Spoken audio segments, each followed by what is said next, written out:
Hai Besti, apa kabar kalian? Semoga sehat, rezeki lancar ya Bes, amin.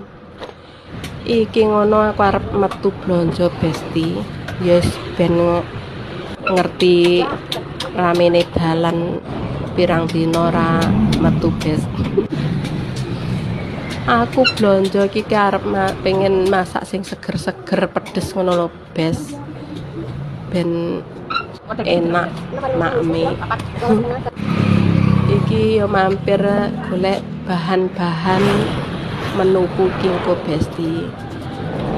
Kingko kalian masak opo Bes?